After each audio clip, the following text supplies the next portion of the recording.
ఇక్కడ కొరవు యొక్క కుమారులు వారు రచించినటువంటి 84లో మనం చూస్తే, యెహోవా నా రాజా నా దేవా, నీ బలిపీఠము దగ్గరే నీ పిచ్చుకలకు నివాసము దొరికెను. పిల్లలు పెట్టడానికి వానకోవిలకు స్థలము దొరికెను అని ఇందులో వ్రాయబడి ఉంటున్నది.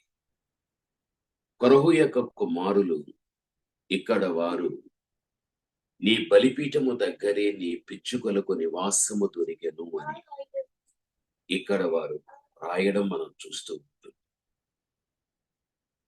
అసలుకు బలిపీఠము దగ్గర పిచ్చుకలు నివాసం చేయడం ఏమిటి?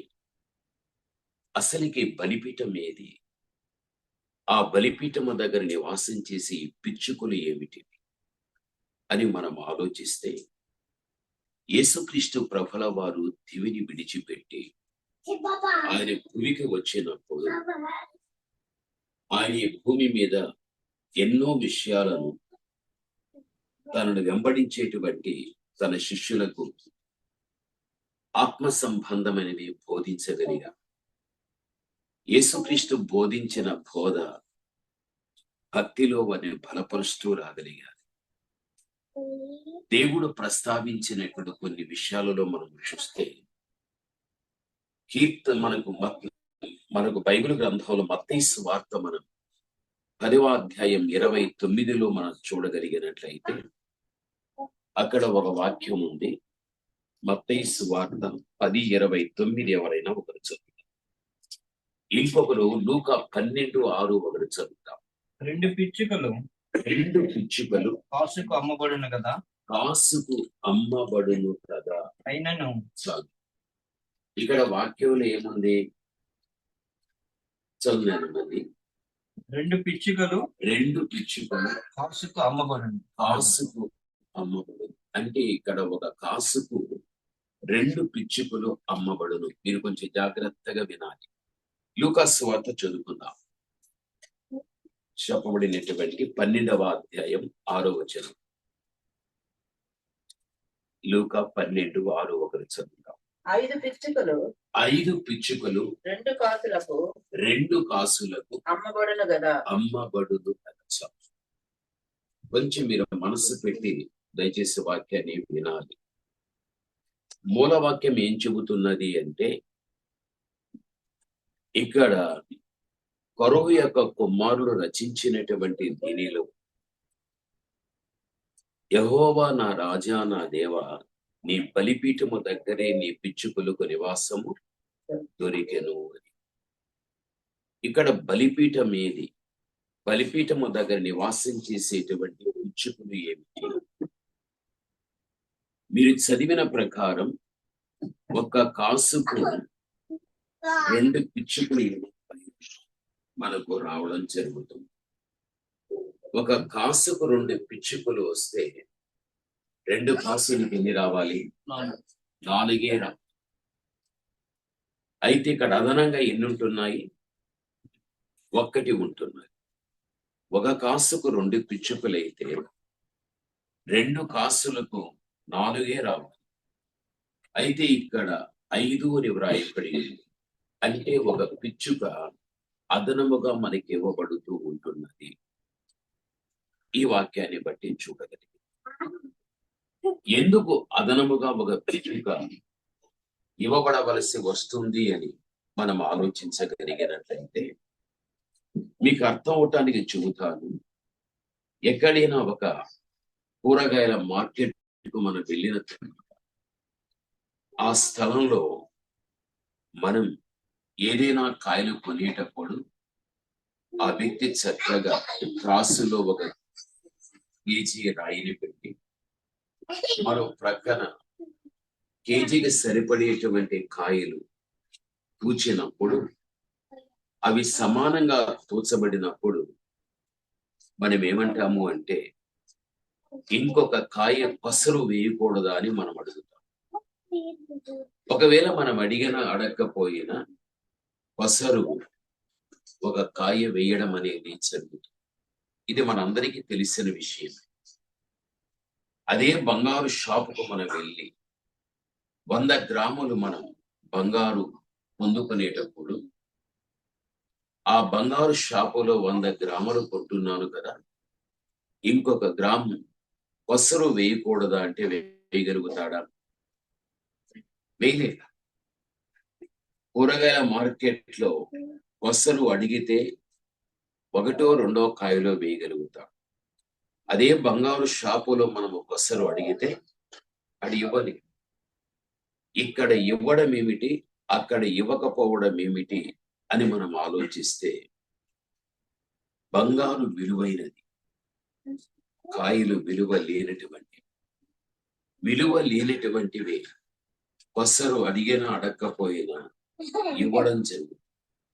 విలువైనది మాత్రం మనము కొసరు అడిగినా అడగకపోయినా కొసరు మాత్రం ఇవ్వరు. ఇది మనం అర్థం చేసుకోవలసినటువంటి విషయం. ప్రభువునందు ప్రియమైనటువంటి వారు, ఇక్కడ ఒకే ఒక కాసుకు 2 పిచ్చుకలు ఇవ్వబడితే 2 కాసులకు 4 ఇవ్వబడాలి. అదనముగా ఒక పిచ్చుక ఇవ్వబడుతున్నది అంటే ఇక్కడ పిచ్చుక విలువ లేనిది అని దాని అర్థం. ఇది మీకు మంచిగా అర్థమయ్యాలి. అదనంగా ఇవ్వబడుతున్నదంటే పిచ్చుక ఏమి లేనిది, విలువ లేనిది. ఇప్పుడు విలువ లేనటువంటిది, ఎన్నిక లేనటువంటిది, అల్పమైనటువంటిది. ఇక్కడ కొరహు కుమారులు పిచ్చుకకు తమ జీవితాన్ని పోల్చుకుంటూ, యెహోవా, నా రాజా, నా దేవా, నీ బలిపీఠము దగ్గరే నీ పిచ్చుకలకు నివాసము దొరికెను అని వీరు తమ్మును గురించి అక్కడ చెప్పడం మనం చూస్తూ ఉన్నాం. అంటే వీరి యొక్క జీవితాలను పిచ్చుకకు పోల్చుకుంటూ మాట్లాడుతూ ఉన్నారు. పిచ్చుక ఏ విధంగా విలువ లేనిదో, ఎన్నిక లేనిదో, అల్పమైనదో మేము కూడా ఎన్నిక లేనివారు, విలువ లేనివారం, అల్పమైన వ్యక్తులం అని తమ్ము తాముగా తగ్గించుకొని మా నివాసం బలిపీఠము దగ్గరే అని అంటున్నారు. ఈడ కనిపించేటువంటి బలిపీఠంగా మనం అర్థం చేసుకోకూడదు. మన నిమిత్తం బలి అయినటువంటి యేసుక్రీస్తు ప్రభుని సూచిస్తుంది ఈ బలిపీఠం. ఎందుకు అనగా బైబిల్ గ్రంథంలో ఎన్నో విషయాలు మనకు కనిపిస్తూ ఉంటున్నాయి. అయితే ప్రతిదీ కూడా ఉన్నది ఉన్నట్టుగా మనం చదువుకోవడం ద్వారా అందులో ఆత్మీయత అనేటువంటిది మనకేది కానీ దొరకదు. ఏదైతే మనం ఉన్నది ఉన్నట్టుగా చదువుతూ ఉంటున్నామో ఆ చదివేటువంటి దానిలో ఎన్నో భావగర్భితమైన పరమార్థికమైన సత్యాలను దేవుడు గుప్తపరచగలిగాడు. పరిశుద్ధాత్మ దేవుని యొక్క సహాయంతోనే ఆ గుప్తపరచబడిన విషయాలు మనం తెలుసుకోవడం జరగగలిగితే మన వ్యక్తిగత ఆత్మీయ జీవితం ఎంతగానో దేవుని యందు బలపడటానికి అవకాశం ఉంటుంది. కాబట్టి ఇక్కడ మనకు కనిపించే బలిపీఠాన్ని బలిపీఠంగా మనం అర్థం చేసుకోకూడదు. బలిపీఠం మన నిమిత్తం బలి అయినటువంటి యేసుక్రీస్తు ప్రభువుని సూచిస్తుంది ఆ బలిపీఠం. ఇప్పుడు బలిపీఠమునకు పోల్చబడినటువంటి దేవుని దగ్గర కొరహు యొక్క కుమారులు పిచ్చుకు పోల్చుకుంటున్నారు అంటే తమ్ము తాముగా అక్కడ తగ్గించుకొని తాము దేవుని యొక్క సన్నిధానంలో వారు కనబడుతూ ఉంటున్నారు. మనము దేవుని యొక్క పిల్లలను, మనము నిజదేవుడు లోక రక్షకుడైనటువంటి యేసుక్రీస్తు ప్రభువుని మనం దైవంగా పెట్టుకున్న వ్యక్తులం. మన జీవిత కాలములో ఎప్పుడు కానీ ఆయన ఎదుట కానీ లేక మన విలిచి ఉన్న వాక్యము దగ్గర కానీ మళ్ళా మనం తగ్గించుకుంటూ మళ్ళా మనం విధేయత చూపిస్తూ జీవించడం అనేది మన జీవిత భవిష్యత్తుకు అది ఎంతో ఆశీర్వాదకరమైనటువంటి విషయం. ఈ కొరహు యొక్క కుమారులు వారు ఒక పిచ్చుకకు పోల్చుకుని తమ్ము తాము తగ్గించుకుంటున్నారు అంటే అది నిజంగా వారికి ఎంతో ఆశీర్వాదకరమైనది. అది ఎటువంటి ఆశీర్వాదము అనేది మనం ఆలోచిస్తే, ఇప్పుడు మీ అందరికీ తెలుసు కొరహు ఎటువంటి వాడు, కొరహు కుమారులు ఎటువంటి వారు, వీరు ఒకే కుటుంబానికి సంబంధించిన వ్యక్తులు. ఇప్పుడు కొరహు తన జీవితాన్ని చూడగలిగితే దరిదాపు 20 లక్షలకు పైబడినటువంటి ఇశ్రాయేలుల యొక్క ప్రజలను ఆ రోజున మోషే చేతికి దేవుడు అప్పగించడం, ఇశ్రాయేలుల ప్రజలు నడిపించటానికి ఒక చక్కని నాయకత్వం అనేది దేవుని నుండి మోషే పొందుకోవడం, ఆయన యొక్క నాయకత్వం క్రింద ఉన్న వారందరూ కూడా మోషేని బట్టి నడవడం బైబిల్లో మనం చూస్తూ ఉంటున్నాం. అయితే మోషేకు విరోధంగా ఆ రోజున కొరహు కానీ, దాతాను కానీ, అబీరాము కానీ కొద్ది మంది వ్యక్తులందరూ కూడా పోగైపోయి ఆ రోజున మోషే మీద వారు ఏం చేశారు అంటే తమ్ము తాము హెచ్చించుకొని మోషేతో కూడా కఠినంగా వారు వ్యవహరించినట్లు బైబిల్లో మనం చూస్తున్నాం. నాయకుడైనప్పుడు నాయకుని క్రింద ఉన్న వారందరూ కూడా నాయకుని యొక్క నాయకత్వం క్రింద వీరు చక్కగా నడిపింపబడాలి. అయితే వీరిక్కడ నాయకుడైన మోషే యొక్క చేతి క్రింద వారు ఉన్నప్పటికీ కూడా, వారు చక్కగా నడిపించబడే పరిస్థితులు ఉన్నప్పటికీ కూడా, వారు నడిపించబడలేక మోషేకు వారు ఏం చేశారు అంటే విరోధంగా వారు మాట్లాడగలిగారు. ఒక మాటలో చెప్పాలి అంటే మీరెంతో మేమంతే, మేమెంతో మీరంతే, మీరేమి గొప్ప కాదు అని మోషేకు విరోధంగా ఆ రోజున కొరకు తన్ను తానుగా హెచ్చించుకోగలిగి మోషే మీద ఒక తిరుగుబాటు చేయడం అనేది బైబిల్ గ్రంథంలో చూస్తూ ఉంటున్నాం. అయితే కొరహు ఆ విధంగా మనకు కనిపిస్తున్నాడు, కానీ కొరహు యొక్క కుమారులు మాత్రం కొరహులాగా వీరు ఎక్కడ కానీ వ్యవహరించలేదు. వీళ్ళు తమ జీవితాలు పిచ్చుకు పోల్చుకొని తాము ఎటువంటి వారో ఆ తగ్గింపు స్వభావాన్ని దేవుని దగ్గర చూపించగలిగారు. వారి తండ్రి అయినటువంటి కొరహు మాత్రం దేవుని దగ్గర కానీ, మోషే దగ్గర కానీ తన్ను తానుగా హెచ్చించుకున్న విధానం మనకు కనపరచబడుచు ఉంటున్నది. తన్ను తాను హెచ్చించుకున్న కొరహు చిట్ట చివరికి దేవుని ఉగ్రతకు లోనైపోయి తానైనా తన మాట విన్న వ్యక్తులైన ఈ తనువు చాలించేశారు. అయితే కొరహు యొక్క కుమారులు మాత్రం వారు భూమి మీదనే బ్రతికిన వారై ఆ దేవాతి దేవుని యొక్క క్రియలను వివరించేటువంటి కృపను వారు పొందుకోగలిగారు. ఒక కుటుంబపు యొక్క వ్యవస్థలో ఒకే తాటి మీద ఒకే బాట వారు నడవలసిన విధానం, ఒకే మాటలో ఉండవలసిన విధానం. అయితే ఒకే కుటుంబ వ్యవస్థలో తండ్రి వేరుగా ఉన్నాడు, కుమారులు వేరుగా ఉంటూ ఉన్నారు. తండ్రి తన్ను తాను హెచ్చించుకున్నాడు, అయితే ఇక్కడ కొరహు కుమారులు మాత్రం తమ్ము తాముగా తగ్గించుకున్నారు. హెచ్చించబడినటువంటి కొరహు దీర్ఘకాలపు యొక్క ఆయుష్ను పొందుకోలేకపోయాడు. దేవుని ఉగ్రతను బట్టి తనువు చాలించగలిగాడు. కొరహు కుమారులు మాత్రం వారు బ్రతికింపబడినటువంటి వారై అనేకులకు ఆశీర్వాదకరంగాను దేవునికి మహిమ తెచ్చేటువంటి బిడలుగా వారి జీవించి వారి ద్వారానే దరిదాపు 10 కీర్తనలు రచించబడినట్లు బైబిల్ గ్రంథంలో మనం చూస్తున్నాం. అందుకే వారు యెహోవా నా రాజా నా దేవా, నీ బలిపీఠము దగ్గరే నీ పిచ్చుకలకు నివాసం దొరికెను. నిజమే, బలిపీఠము మన నిమిత్తం బలి అయిన దేవుని సూచిస్తున్నది. ఆయన దగ్గర వీరు పిచ్చుకలు పోల్చుకొని తమ్ము తాముగా తగ్గించుకొని దేవుని దగ్గర తమ జీవితాన్ని నడిపించుకున్నట్లుగా మనకు కనబడుతున్నది. మనము దేవుని పిల్లలం, మనము దేవుని నమ్ముకున్నవారు. బలిపీఠమునకు సూచనగా ఉన్నటువంటి దేవాతి దేవుని దగ్గర మనం కూడా మనము తగ్గించుకొని, ఆయన వాక్యం దగ్గర మనము తగ్గించుకొని ఎప్పుడైతే మనము జీవించడం అనేది ఉండగలుగుతుందో తప్పనిసరిగా దేవుని ద్వారా ఒక రోజున మనం ఆశీర్వదించబడటానికి, హెచ్చించబడటానికి అవకాశం అనేది కలుగగలుగుతుంది. బైబిల్ గ్రంథంలో మీరు చూడగలిగినట్లయితే ఒక వాక్యం కీర్తన భాగాన్ని మనము చూస్తే బైబిల్ చెబుతూ ఉంటున్నది. చదువుకుందాం. అదే బైబిల్ గ్రంథంలో ఇక్కడ ఒక మాట రాయబడింది. 108వ అధ్యాయం 9వ వచనాన్ని చదువుకుందాం. కీర్తనలు 108:9 మనము చదువుకుందాం.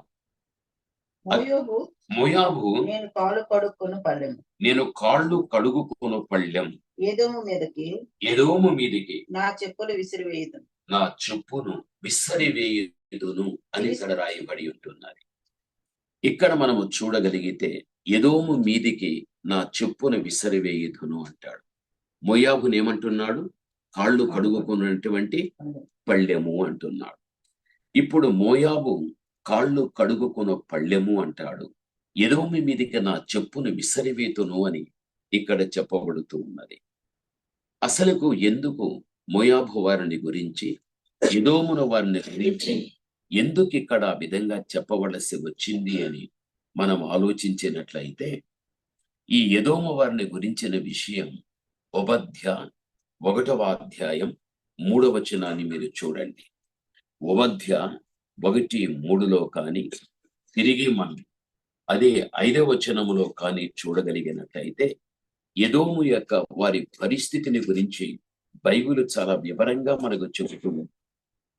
వారు ఎటువంటి జీవితాన్ని భూమి మీద గడిపారో మనకు చాలా వివరంగా ఓబద్య 1:3 చదువుకుందాం. అక్కడ వాక్య భాగములో చూస్తే, వారు తమ్ము తాముగా ఎంతగా హెచ్చించుకోగలిగారో, ఎంతగా దేవుని యొక్క దృష్టిలో తమ్ము తాము తగ్గించుకోవలసినది బదులు తమ్ము తాముగా హెచ్చించుకున్న విధానం అందులో మనకు కనిపిస్తుంది. 3వ వచనాన్ని చదువుకుందాం. ఓబద్య 1:3 తల్లి. అత్యున్నతమైన పర్వతం మీద చూడండి, ఇక్కడ అత్యున్నతమైన పర్వతము మీద ఆసీనుడై ఉండి కొండ సంతులలో నివసించువాడా, కొండ సంతులలో నివసించినటువంటి వాడ, నన్ను క్రిందికి పడద్రోయు గలవాడెవడు, నన్ను క్రిందికి పడద్రోసేటువంటి వాడు ఎవడున్నాడు అని అనుకునేవాడా, నీ హృదయపు గర్వము చేత నీవు మోసపోతివి. ఈ యొక్క ఓబద్య 1:3లో చూస్తే ఎక్కువగా ఇది ఎదోమును గురించి చెప్పబడినటువంటి పరిస్థితి ఈ చిన్న పేపర్లో మనకు కనిపిస్తుంది. ఈ ఎదోమును గురించి మనం ఆలోచించగలిగితే, వీరు అత్యున్నతమైన స్థలములో మేముంటున్నాము, ఉన్నతమైన స్థలములో మేముంటున్నాము, ఆ స్థలములో నుంచి మమ్ములను క్రిందికి పడదోసేటువంటి వారు ఎవరు అని తమ్ము తాముగా వారి హెచ్చించుకుంటూ అక్కడ గర్వపడిన విధానం ఎదోము వారిలో మనం చూస్తూ ఉంటున్నాం.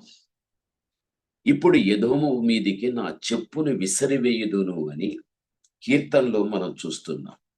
ఎందుకు అని మనం ఆలోచిస్తే, ఎదోము వారు తాము ఎంతగానో హెచ్చించుకుని జీవించిన వ్యక్తులు. ఒక పర్యాయము దావీదు సైన్యాన్ని వెంట పెట్టుకొని ఎదోము మీదికి యుద్ధానికి వెళ్ళాడు. మోయాబు మీదికి యుద్ధానికి వెళ్ళగలిగాడు. వెళ్ళి ఎదోము వారిని గెలిచేశాడు. మోయాబు వారిని కూడా గెలవగలిగాడు. వారిని గెలిచిన తర్వాత దావీదు ఎదోము వారిని, మోయాబు వారిని చెరగా తన దేశానికి తీసుకుని వచ్చాడు. వారిని ఉంచుకోగలిగాడు.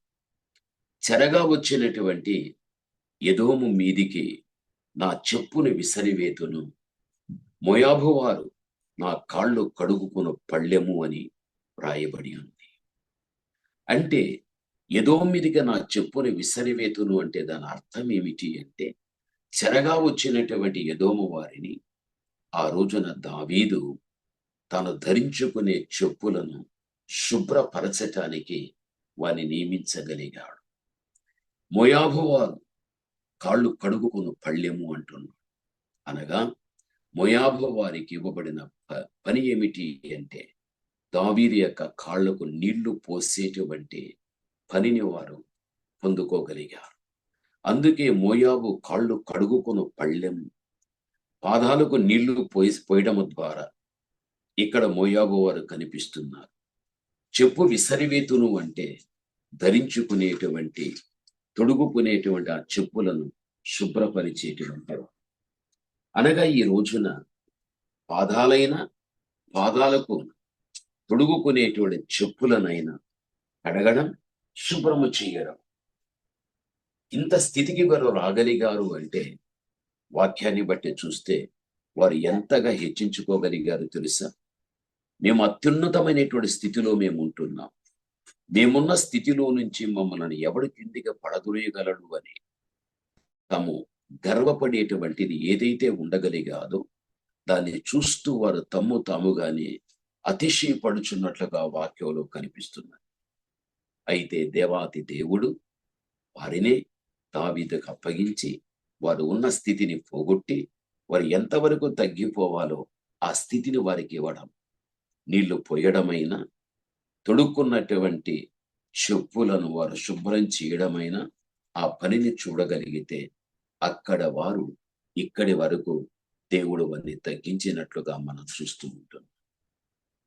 ప్రభునందు ప్రియమైనటువంటి వాళ్ళ దేవుని పిల్లల మనం గ్రహించినట్లయితే వాక్యాన్ని బట్టి ఎల్లప్పుడూ కూడా మనము దేవుని దగ్గర కొరకు కుమారుల వలె మనం ఉండాలి. యెహోవా నా రాజా నా దేవా, నీ బలిపీఠము దగ్గరే కదా నీ పిచ్చుకులకు నివాసము దొరికెను. మన నిమిత్తం బలి అయినటువంటి క్రీస్తుని సూచిస్తుంది బలిపీఠం.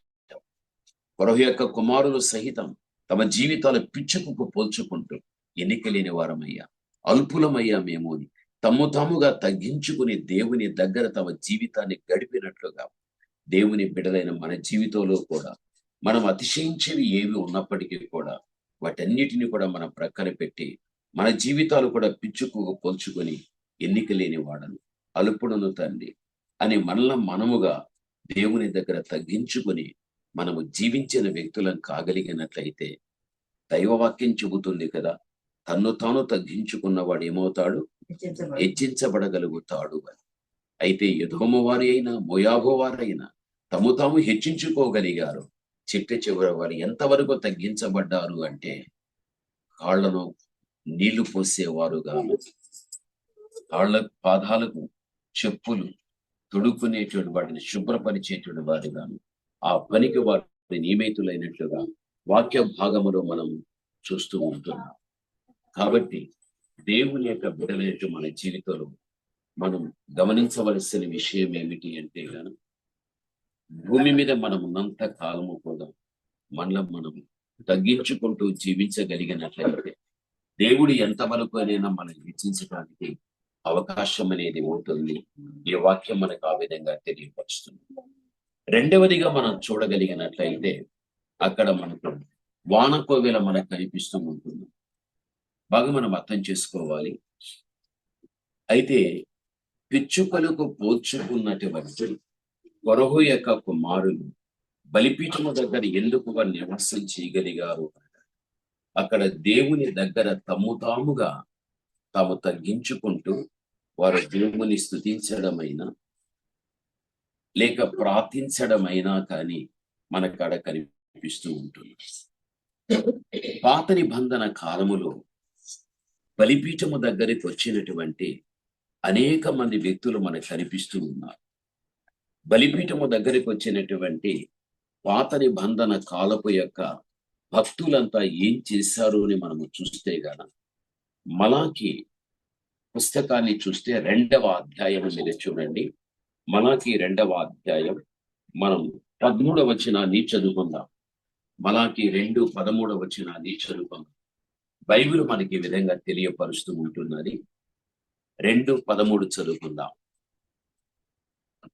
మలాకి 2వ అధ్యాయం 13వ వచనం. మరియు రెండవసారి మీరు ఇలాగునే చేయుచుందురు. యెహోవా బలిపీఠమును యెహోవా యొక్క బలిపీఠాన్ని మీరు ఏర్పాటుతోను ఏడ్పుతోను కన్నీళ్లతోను రోదనముతో కడుగుదురు.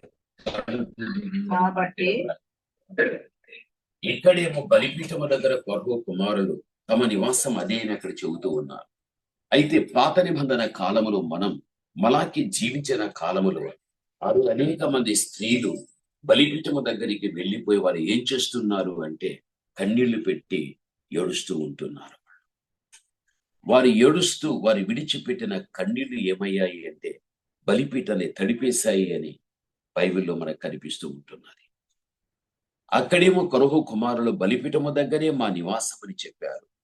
మలాకి కాలములో జీవించిన స్త్రీలు యావత్ మంది కూడా బలిపీఠము దగ్గరికి వెళ్ళి వారు ఏడుస్తూ వారి విడిచిపెట్టిన కన్నీరు బలిపీఠాన్ని పూర్తిగా తడిపేశారు. అసలుకు ఎందుకు వారు బలిపీఠము దగ్గర అంతగా ఏడవలసి వచ్చింది?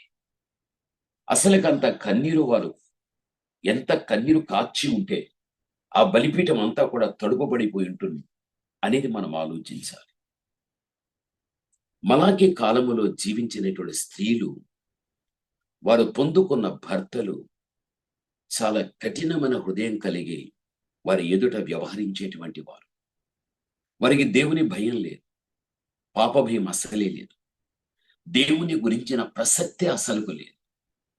అలాగ కఠినంగా ఉన్నటువంటి వీరు వారి యొక్క ప్రవర్తన ద్వారా భార్యలను చాలా వారు దుఃఖపెట్టేవారు, భార్యలను చాలా కష్టపెట్టేటువంటి వారు.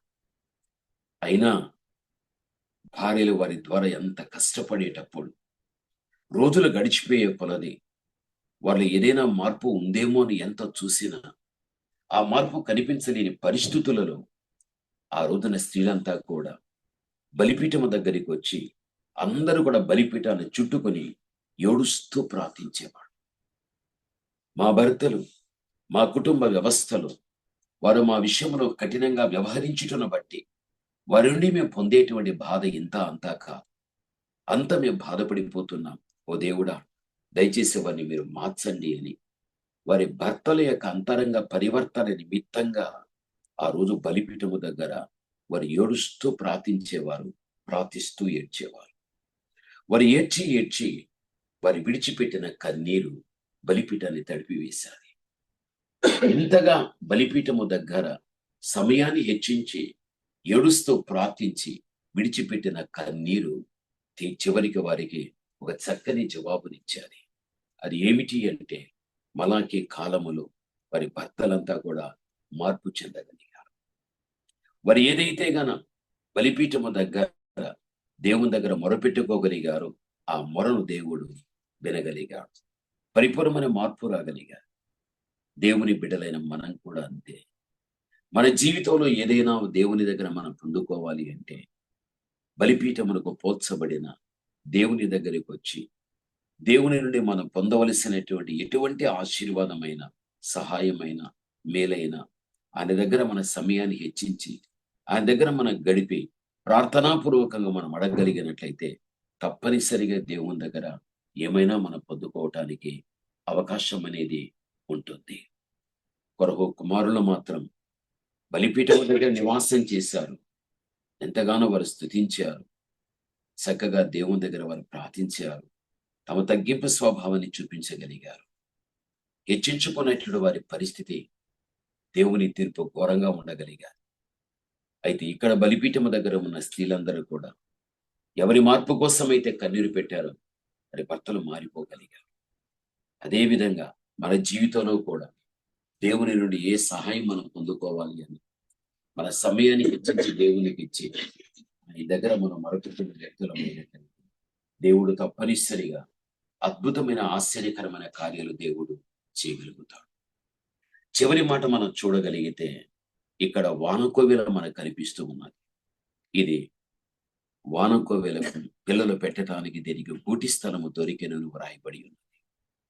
అసలు వానకోవెల గురించి బైబిల్ గ్రంథంలో ఎందుకు ప్రస్తావించవలసి వచ్చాది? అసలు వానకోవెల నుంచి మనం ఏమైనా నేర్చుకునేది ఏమైనా ఉందా అని చూస్తే అదే మీరు సామెతల్లో మీరు చూడండి. బైబిల్ ఒక మాట చెబుతూ ఉంది మనకు. బైబిల్ గ్రంథంలో మనం చూడగలిగినట్లయితే 26వ అధ్యాయం 2వ వచనాన్ని చదువుకుందాం. ఈ వానకోవెల గురించి మనం ఆలోచించగలిగితే బైబిల్ ఈ విధంగా చెబుతుంది. 26:2 రెక్కలు కొట్టుకొనుచు తారాడుచున్న పిచ్చుకయు దాటుచుండు వానకోవెలయు దిగుకుండునట్లు హేతువు లేని శాపము. చాలుతారు. ఇక్కడ ఈ వాక్యం అంతటిలో కూడా మనం చూడగలిగినట్లయితే ఇక్కడ వానకోవెల కనిపిస్తూ ఉన్నది. వానకోవెల ఏం చేస్తున్నది అంటే అది దాటుతూ ఉంటున్నది. వానకోవెల దిగకుండునట్లు అనే మాట కూడా మనకు కనిపిస్తుంది. ఆ వర్డ్ మాత్రమే చదువు తల్లి. వానకోవెల రెక్కలు కొట్టుకొనుచు తారాడుచున్న పిచ్చుకయు దాటుచుండు వానకోవులు దిక్కుండునట్లు దాటుచుండు వానకోవెల దిగకుండునట్లు అనే మాట మనకు అక్కడే కనిపిస్తుంది. వానకోవెల ఒక స్థలము నుండి ఒక స్థలానికి వెళ్ళేటప్పుడు అది ఎక్కడ కానీ దిగకుండా అని మనకి ఇక్కడ వ్రాయబడి ఉన్నది. వానకోవెల మీరందరూ చూసి ఉంటారు, మీరందరూ పిచ్చుకను చూశారు. అయితే పిచ్చుక కంటే కొంచెం పెద్దదిగా ఉంటుంది, దాని తోక మాత్రం పొడవుగా ఉంటుంది, కత్తెరలాగా ఉంటుంది. ఆ వానకోవెల ఒక్కసారి తానున్న గమ్యాన్ని తాను విడిచిపెట్టి అలా పైకి లేచిన తర్వాత వానకోవెల అది మన కళ్ళ ముందే తిరిగినా లేకపోతే దూరమే ప్రయాణం చేసినా అది ఏమాత్రం కూడా దిగనే దిగదు. అది దిగదు, అసలు దిగకుండునట్లు అంటున్నాడు. అంటే ఇది ఎప్పుడైతే పైకి ఎగసి పైకి వస్తుందో వచ్చినటువంటిది మనం చూస్తూ ఉండగానే పైన ఉన్న వానకోవెల కిందికి దిగుతుంది, దిగినట్లుగానే ఉంటుంది, కానీ ఎక్కడ కానీ తన కాళ్లను నేల మీద మోపదది. అది దిగుతుందని మనం అనుకుంటాం, అది దిగనే దిగు, అది పైనే ఉంటుంది, దాటుతూ ఉంటుంది. అంతే, ఏ ప్రాంతానైనా కానీ. ఈ వానకోవెల్లో ఉన్న ప్రత్యేకత అది. భూమికి ఆకర్షణ శక్తి ఉంది. భూమి యొక్క ఆకర్షణ శక్తిని కూడా అది జయించి అది పైనే ఉండి అది ఏం చేస్తుంది, దిగకుండా అది ఎలా తిరుగుతూ ఉండగలుగుతుంది. వానకోవెల్లో ఉన్న ప్రత్యేకత అదిగా మనకు కనపరచబడుచు. దేవుని బిడ్డలైనటువంటి మన జీవితంలో కూడా వానకోవెల లాంటి జీవితం మనకు ఉండాలి. ఈ భూమి మీద మనల్ని ఆకర్షించేవి ఎన్నో ఉంటున్నాయి. ఎంతో మంది వ్యక్తులు దేవుని నమ్ముకున్నారు, దేవుని భక్తిని సంపాదించుకోగలిగారు. దేవునిలో కానీ భక్తిలో కానీ ఉన్నతంగా ఉన్నప్పుడు ఆ ఉన్నతమైనటువంటి స్థితి నుండి ఎక్కడ కానీ భూమి మీద మనం ఆకర్షించేటువంటి కార్యాలకు ఆ ఉన్నత స్థితిని పోగొట్టుకుని ఆకర్షించబడినటువంటి బలహీనతల చేత మనం పట్టబడేంత పరిస్థితి మనకు రాకూడదు. భూమికి ఆకర్షణ శక్తి ఉంది, దాన్ని జయించుకుని వానకోవెల పైనే ఉండిపోయి ఎక్కడ కానీ దిగకుండా అది ఉండడం మనం చూస్తూ ఉంటాము. అదే రీతిగా ఎక్కువ కాలం వానకోవెల పైనే అది ఉంటుంది, కానీ దిగదది. దేవుని బిడలైన మనం కూడా భక్తిలో దేవుళ్ళ ఎప్పుడు కానీ మనం ఉన్నతంగానే ఉండాలి. లోకములో ఎన్నో ఉన్నాయి చెడు కార్యాలు మనం ఆకర్షించబడేటువంటి వాటికి మనం పూర్తిగా లొంగిపోతే ఆ ఉన్నత స్థితిని మనం పోగొట్టుకుని ఆకర్షించబడిన వాటి చేత పట్టబడిపోయినట్లయితే మళ్ళీ మనం ఆ ఉన్నతమైన ఆత్మీయ స్థితిలోనికి మనం ఏమాత్రం కానీ వెళ్ళలేము. వానకోవెల గురించి మనం తెలుసుకోవాల్సిన విషయం. కాబట్టి ఇహలోక రీతిగా ప్రతి మనిషి కూడా ఒక ఉన్నతమైన స్థితిలో ఉండాలని కోరుకోగలుగుతాం. అయితే దేవుని బిడలైనట్టు మనం మాత్రం లోకములో ఏది ఉండినా మనకి ఏది లేకపోయినా భక్తిలో ఆత్మీయతలో నేనెప్పుడు కానీ ఒక ఉన్నతమైన స్థితిలో ఉండాలి అని అయితే మనం అనుకోవడం జరుగుతుందో, మనం అనుకున్నట్టుగానే మన స్వయం కృషి ద్వారా దేవుని కృప ద్వారా ఒక ఉన్నతమైన ఆత్మీయ స్థితిని మనం పొందుకున్న వ్యక్తులమైతే దాని నుండి మనకు వచ్చే ఆశీర్వాదం ఎలా ఉంటుందంటే బైబిల్ చెబుతుంది, ప్రియుడా నువ్వు ఆత్మలో వర్ధిల్లుచున్న ప్రకారం అన్ని విషయాల్లో కూడా నువ్వేమవుతావు, వర్ధిల్లగలుగుతావని బైబిల్ మనకు తెలియపరుస్తూ ఉంటున్నది. ఎంతో మంది ఆత్మీయ ఉన్నతమైన స్థితిలో ఉన్నవారు తాముగా కాపాడుకోలేక లోకములో ఉండే కొన్ని చెడు కార్యాలకు ఎడబడిపోయి పట్టబడిపోయి ఆ ఉన్నత స్థితిని పోగొట్టుకొని దైవాశీర్వాదానికి కూడా ఎంతో మంది దూరం అయిపోయారు.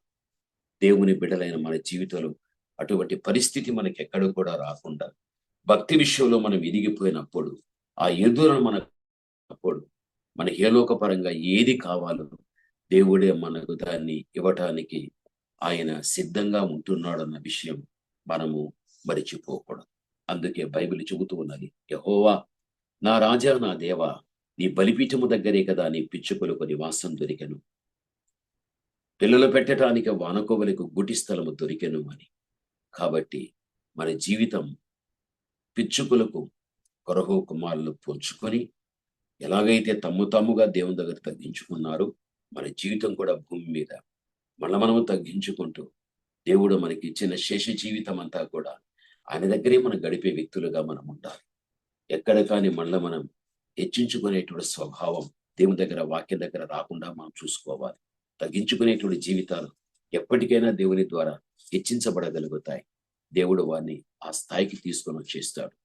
మనం ఎక్కడ కానీ లోకరీతిగా ఆకర్షించబడకుండా దేవుడు మనకిచ్చిన ఉన్నతమైన ఆత్మీయ స్థితిని మనం కాపాడుకుంటూ మనం ముందుకు వెళ్ళగలిగినట్లయితే ఆ ఆత్మీయతే ఈ లోకపరంగా మనకి ఏది కావాలో సమస్తాన్ని కూడా మనకు తెచ్చి పెట్టడం అనేది జరగగలుగుతుంది. బైబిల్ గ్రంథంలో మనం చూస్తే సౌలు కనిపిస్తున్నాడు, దావీదు కనిపిస్తుంటున్నాడు. అయితే సౌలు యొక్క జీవితంలో ప్రారంభంలో ఉన్న ఆత్మీయతను చివరి వరకు తను కాపాడుకోలేకపోయాడు. మధ్యలో తన ఆత్మీయ జీవితాన్ని తను పోగొట్టుకోగలిగాడు. అయితే దావీదు మాత్రం మనం చూడగలిగినట్లయితే దావీదు తన ఆత్మీయతను తను కాపాడుకోగలిగాడు. బైబిల్ చెబుతూ ఉంది, దావీదు యొక్క కుటుంబం అంతకంతకు నిరసిల్లెను. దావీదు యొక్క కుటుంబం, సౌలు యొక్క కుటుంబం అంతకంతకు నిరసిల్లెను, దావీదు కుటుంబం అంతకంతకు అభివృద్ధి చెందెను అని బైబిల్లో మనం చూస్తుంటున్నాం.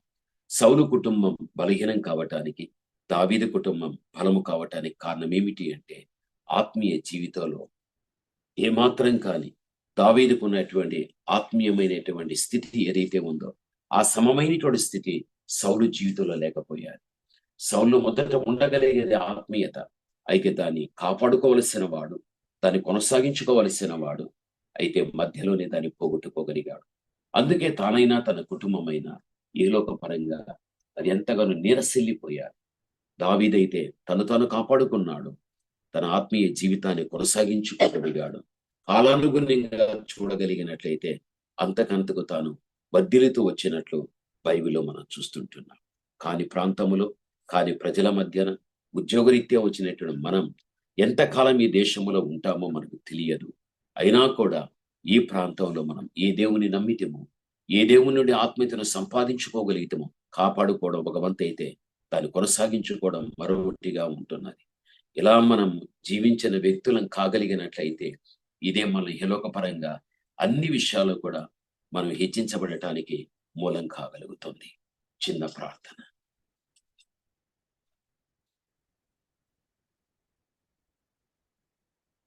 మహోన్నతుడైన మా తండ్రి, ప్రేమ స్వరూపి, ఘనమైన మీ నామమునకు స్తోత్రములు, స్తుతులు చెల్లిస్తుంటున్నాం.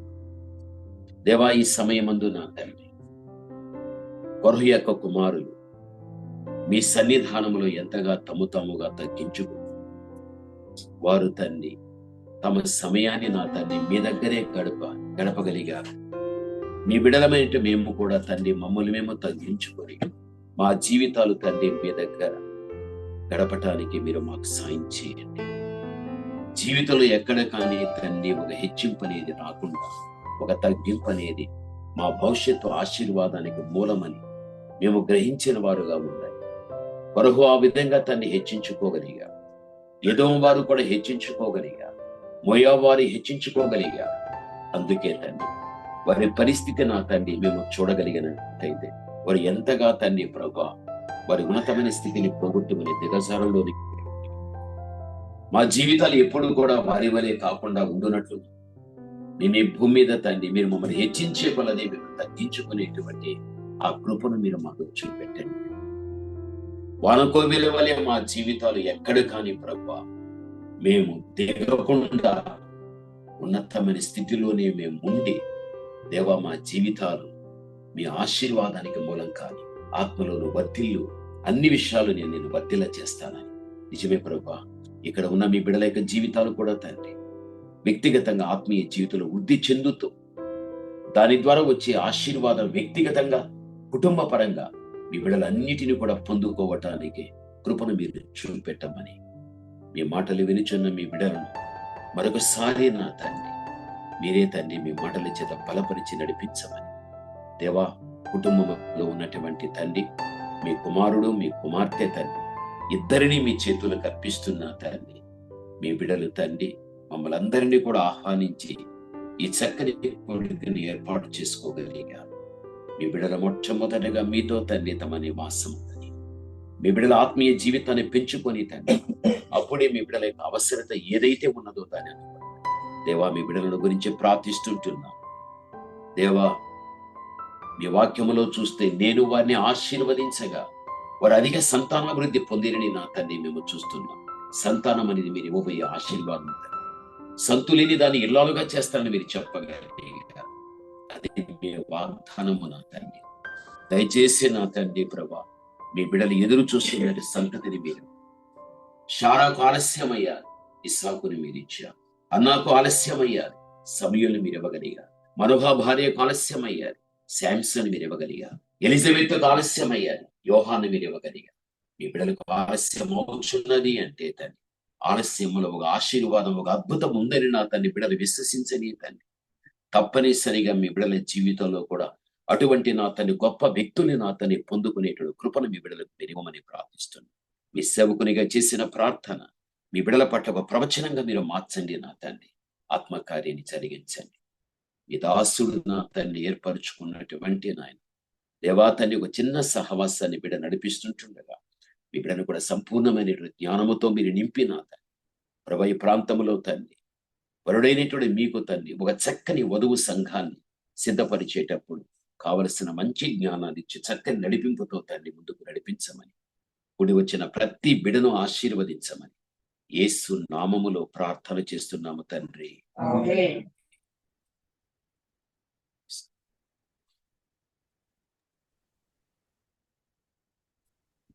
ఈ సమయంలో మరి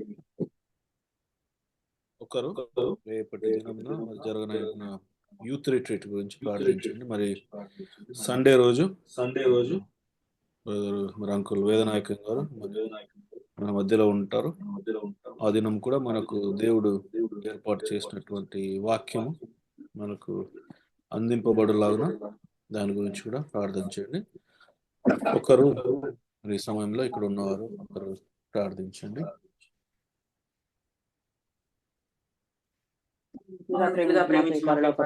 నీ పరిశుద్ధమైన నామమునకు వందనములు స్తోత్రాలు చెల్లించుకుంటున్నాను. మహాగణుడు పరిశుద్ధుడు నివాసి పరలోకమందున మా తండ్రి, నిన్న నేడు ఏకరీతిగా దేవానికి స్తోత్రాలు చెల్లించుకుంటున్నాను. దేవా మరి ఒక దినం ప్రభా గత ప్రభా జనవరి నెల కాచి కాపాడి నాయన ఫిబ్రవరి 28వ తేదీన ప్రభా మమ్మల్ని ప్రవేశపెట్టినందుకే నీకు వందనములు స్తోత్రాలు చెల్లించుకుంటున్నాను. నీ పవిత్రమైన రక్తంతో నా ప్రతి పాపను కడిగి శుద్ధీకరించి నీ బిడ్డగా నీ సొత్తుగా నీ సోకి జనంగా నన్ను కూడా అంగీకరించినందుకే నీకు వందనములు స్తోత్రాలు చెల్లించుకుంటున్నాను.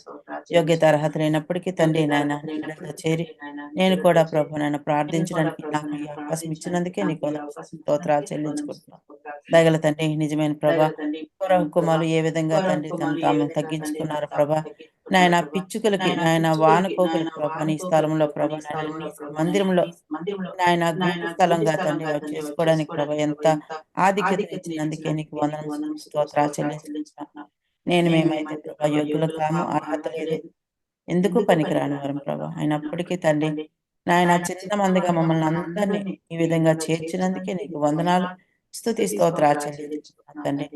దయగల తండ్రి నాయన నీ బిడ్డను ప్రభా నాయన వేదనాయక అంకులను ప్రభా క్షేమంగా తండ్రి ఈ దేశానికి తీసుకొచ్చిన వందనములు స్తోత్రాలు చెల్లించుకుంటున్నాం.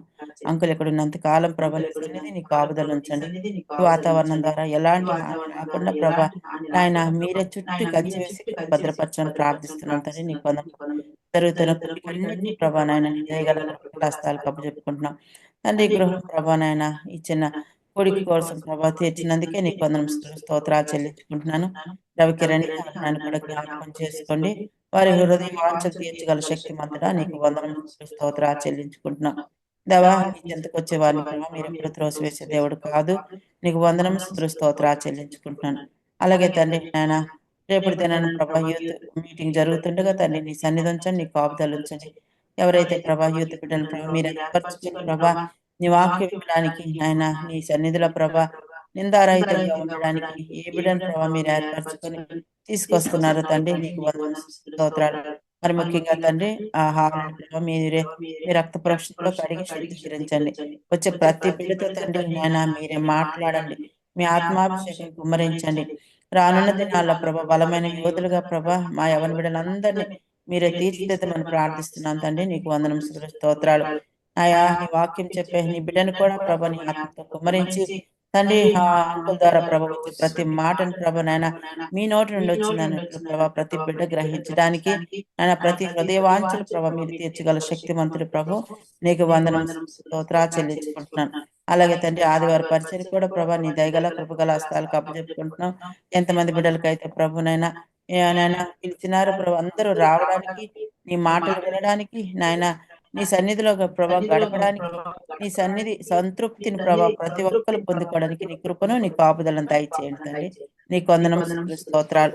గుడికన్నిటిని ప్రభా ఆది నుంచి అంతవరకు ప్రభా నీ నామానికి భయంకరంగా మా అందరికి ఆశీర్వాదకరంగా చేస్తారని నాకు ఇచ్చిన ఈ సమయాన్ని బట్టి నీకు వందనాలు స్తుతులు స్తోత్రాలు చెల్లించుకుంటూ సమస్త మహిమ ఘనత ప్రభావాలు మీకే ఆరోపిస్తూ నన్ను నేను తగ్గించుకొని మీ నామాన్ని హెచ్చిస్తూ యేసయ్య శ్రేష్ఠ గల శక్తి గల నామంలో స్తుతించి ప్రార్థించి బతిమాలు వేడుకుంటున్న పరమ తండ్రి ఆమేన్. చివరి ప్రార్థన మన మధ్యలో ఉన్న ఇజ్రాయల్ గారు చివరి ప్రార్థన చేస్తారు. మరి అంకుల్ ఆశీర్వాదంతో ఈ యొక్క కూటాన్ని ముగించుకుందాం. ప్రేమ నమ్మకమే దేవా, మీకే వందనాలు, మీకు స్తోత్రాలు తండ్రి. ప్రభా నాయన మనకు అదే ఇచ్చారు నాయన ప్రభా. ఈ కోడికలో మమ్మల్ని కాపాడుతున్నాయి ప్రభా. మేమందరం కూడా నాయన ఏ రీతిగా మేమందరం కలిసి నేను ఇచ్చడానికి మీకు వేలాది వందనాలు స్తోత్రాలు తండ్రి ప్రభు యేసయ్య. అలాగే తండ్రి ప్రభా నేను మేము ఎందుకు ఈ పనికి రామాలు తండ్రి ప్రభా. నేను కూడా ప్రభు నన్ను కాపాడుతున్నా ఈ రీతిగా ఉంచి నేను బలపరిచేదానికి మీకు వేలాది వందనాలు స్తోత్రాలు తండ్రి ప్రభు నాయన యేసయ్య ప్రభా నాయన. అలాగే తండ్రి నాయన ఈ చిన్న కొడుకుల్లో ప్రభా మేమందరం కూడా కలిసి మమ్మ గీసిన దానికి మీకు వేలాది వందనాలు స్తోత్రాలు ప్రభు నాయన. అలాగే తండ్రి నాయన రవి అని అన్న కోసం ప్రార్థన ప్రభా, వాళ్ళ గృహంలో ప్రభా మేము చిన్న కొడుకు పెట్టుకుందానికి మీకు వేలాది వందనాలు తండ్రి. నేను వాళ్ళు కూడా మమ్మల్ని కూడా ప్రభా ఆహ్వానించడానికి మీకు వేలాది వందనాలు స్తుతులు స్తోత్రాలు తండ్రి ప్రభు నేను ప్రభా. అలాగే తండ్రి నేను ప్రభా అంకుల్ కను కూడా జ్ఞాపకం చేసుకుంటాను ప్రభా. మా మధ్యకి తీసుకొచ్చిన దానికి మీకు వేలాది వందనాలు తండ్రి ప్రభా. అంకుల్ కూడా ప్రభా మీ చిత్రమైన ప్రభా ఇక్కడ ఏ అపహాదం రాకుండా మీరే సహాయం చేయండి నేను ప్రభా. నేను ఎంతవరకు ఉంటారు ప్రభా మా లండన్లో ప్రభా అంతవరకు కూడా మీరే సహాయం చేయండి తండ్రి ప్రభా. ఆ బిడ్డల పట్ల కూడా ఏ హాని రాకుండా మీరే సహాయం చేయండి తండ్రి ప్రభు నేను. అలాగే తండ్రి సరే రేపు ప్రయాణం చేస్తున్న ప్రభా అక్కడే దీనిలో ప్రభా నేను ప్రయత్నం చేస్తున్న ప్రభా మీరే సహాయం చేయండి. అలాగే తండ్రి ప్రభా రేపు ఉన్న మన ప్రతి ఒక్కటి బిడ్డను కూడా మీరే సహాయం చేసి మీరు చూపించండి. అలాగే తండ్రి నాయన సండే కూడా ప్రభా ప్రార్థిస్తాను ప్రభా. అంకుల్ గారు ప్రభా ప్రార్థన చేస్తున్న ప్రభా మీరే సహాయం చేయండి నేను ప్రభా. నేను ప్రతి ఒక్కరికి బిడ్డను కూడా మీరే సహాయం చేసి మీరు కృప చూపిస్తారని యేసు ప్రభు దివ్య నామడుకున్నాం పరమ తండ్రి ఆమేన్. మన తండ్రి అయిన దేవుని యొక్క ప్రేమ, కుమారుడైన యేసుక్రీస్తు యొక్క కృప, పరిశుద్ధాత్మ దేవుని యొక్క అన్యోన్య సహవాసం చేరి ఉన్నటువంటి మనతో మరి విశేషముగా దేవుని యొక్క కుమారుడు రవి మీదను, దేవుని కుమార్తె అరుణమ్మ మీదను దేవుని యొక్క దైవిక ప్రసన్నత నిత్యం నిరంతరం ప్రభు రాక పర్యంతం సదాకాలం తోడైండునుగాక. ఆమేన్. అందరికీ వందనాలు.